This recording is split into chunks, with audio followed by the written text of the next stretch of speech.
Are you tired of throwing money away because you think you can't afford to buy a house? That's one of the biggest lies out there. Let's talk about myths of home buying. What's going on, guys? I'm Andrew Vogliardo with Hagen Anderson and Associates, brokered by eXp Realty, and I'm here to educate you. You ready to be educated? Let's roll. We're talking about myths of home buying. If you want a hard copy of all this stuff we're going to talk about and a lot more, DM me the word myth and I will send it to you today. It's I have this little freebie handout for you guys. So especially for first time home buyers, if you've never owned a home, this is stuff you want to know. So DM me today and I will get you that. All right, let's get to it. So myth number one, and I get this all the time from clients. So people always come to me and they say that, hey, I can't buy yet because I don't have 20% down. And that is definitely one of the biggest myths out there. Having 20% down is great. If you've got that much, awesome.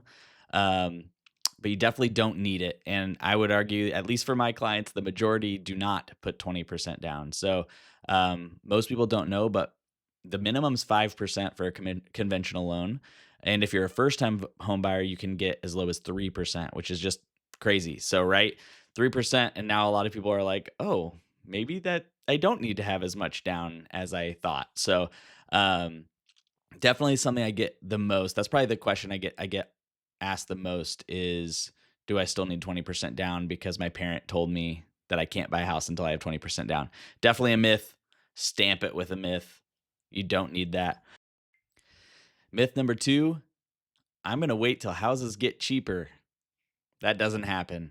Um, I think the common misconception is that real estate's a roller coaster, right? And it is. There's good times. There's not as good times to buy. Same with selling, but people think of it like this, and really, it's like this, right? It's still on a linear line up. If you look at obviously, there's been years that are crazy, but COVID being one of them, 2007, eight, obviously being one of them. Um, but overall, it's a linear line up with highs and lows. And so I think one of the biggest things I've seen over the years, I have multiple buyers who are in this category where they'll be looking for 2 years and they're waiting for that deal to come around. And then you look back at 2 years ago and you say, oh my gosh, look at these same houses that we could have bought 2 years ago that at the time seemed really expensive are now seeming like such a steal. And so I think, there are definitely better times of the year to buy. And I think riding those cycles can be smart. For instance, the holiday time is a great time if you're a buyer because there's just not that much competition out there. So fall and holiday time are great. Obviously, if you're the seller, you're leaning towards spring and summer, which is awesome. So I think doing that can be smart. But none of us have crystal balls. None of us know if rates are going to drop. So I think waiting years to buy just for the sake of hoping that prices drop is not a smart strategy. We've seen that over many years. And there's a reason people want to invest in real estate. It's because the prices go up over time. So, yeah, that's myth number two. I really like this one. So, next myth is that the asking price is what the house is worth. And man, that's a tough one, right? And this goes on both sides. Sometimes if a realtor or really the seller who makes the decision of what they list their house at, sometimes they're spot on and that's absolutely true. And that's what the house is worth. That's what it sells for, and we're golden. And that's what it appraises for. And everybody's kind of in agreement, and it's great. Oftentimes, what we were seeing, especially over the last couple years, is because the market was shooting up so quickly, we couldn't keep up with how much things were actually worth, and that's why we were seeing houses priced at this, and people were willing to pay 50,000 over asking. Obviously, this was back in COVID when things were wild, and they were actually appraising. And you're like, how could it appraise for 50,000 over asking? And I remind myself the way I think of real estate and really anything in the world, value is determined by what people will pay for something. That's why art is so crazy, right? It's just canvas with paint on it. It's not actually worth hardly anything, but because this painter made something pretty out of it that people like, it's now worth $1 million, right? It's really not, so we're not valuing a house based on how much the wood and PVC pipe and shingles cost. We're valuing it based on what people in the area will pay to live in that house. And so, uh, on one side, we're seeing people underprice houses so that they feel really good about getting way over asking. But really, you're not coming out on top a lot of times. You feel like you are because you're getting more than asking, but that's not really, always the right mentality. On the other side, people who overprice, then nobody comes to see your house, right? And it sits on the market, and then eventually you get under asking, because we priced it too high to begin with. So really, on either side, it's all determined by who comes to see your house, and if people are willing to pay for it. And so that can matter a lot with time of year and how many people are out looking. There's a lot of factors that can go into it. When we hit the market, I try to always list on close to a weekend, Thursday, Friday. Listing on a Monday might be a little harder because there's less buyers looking, right? Buyers are coming out on Thursdays, Fridays, Saturdays, Sunday. So, um, all those factors go into it. And if you're listing a house and you're not seeing any traction, nobody's coming to see it, it's probably priced too high. There might be other things going on that you can fix, but that's just one of them. So that's why, as a realtor, before we go to any showings, I always run comps, and we can see what other homes have sold for in the area, and that helps determine value and what something's worth. Not necessarily, even if it totally contradicts what the listing price is.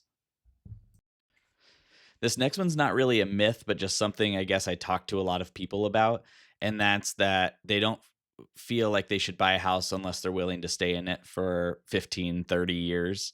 And that seems like a big commitment, especially for young people who maybe don't have as much money as they're hoping to have eventually. So, um, that doesn't always, it depends on how much you're paying for it, what the market looks like. And that's part of where a realtor comes in to help with that, to help give analysis and make sure that you're making good decisions and have all the data to make the best decision for yourself.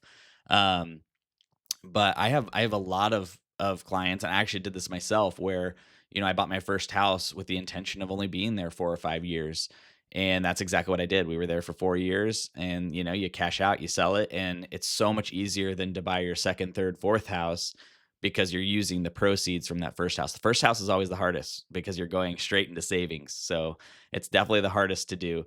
Um, but if the price is right and it makes sense in your budget and what's going on, you don't have to be in a house for 10 plus years.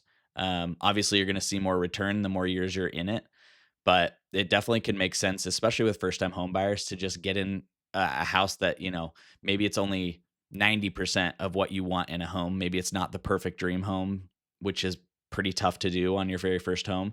But if it's 90% of what you're looking for, maybe it's worth making the leap. You live there for 5 years, maybe 6, 7 years, and then you go find your next, the dream house. You get the next level up, and that can make life so much easier than trying to just wait 5 more years of renting and throwing your rent down the drain, right? It's never coming back to see you again. So, I'd say that's, I guess, shouldn't call it a myth, but that's the next talking point. All right, last one I got for you today is that new homes do not need an inspection.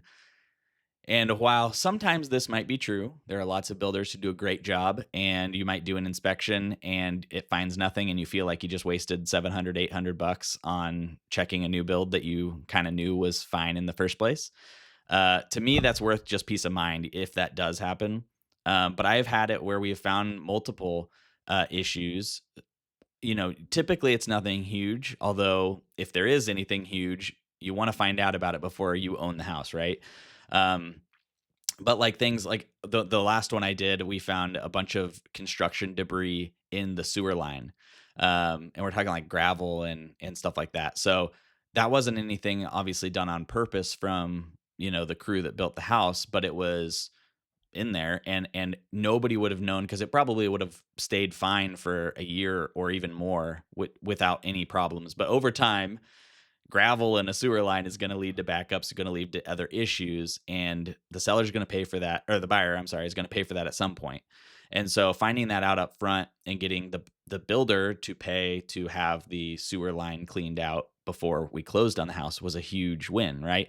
Um, I personally believe everything needs an inspection. It's for most people, buying a house is the biggest investment you've made ever, and it's just not worth going into something not knowing. So, um, you know, I'm a big advocate for get the experts out there, see what's going on, and then move from there. But absolutely, I think new builds, along with every other home, could use a good inspection. That's all I got for you today. Again, I'm Andrew Vogliardo. Don't forget to DM me the word myth, and I'll get you all this stuff. If you need help with anything, buy, sell a house, I service the whole metro. I have a huge team. We're here to help you. Don't hesitate to reach out. I got your back. Talk to you next time.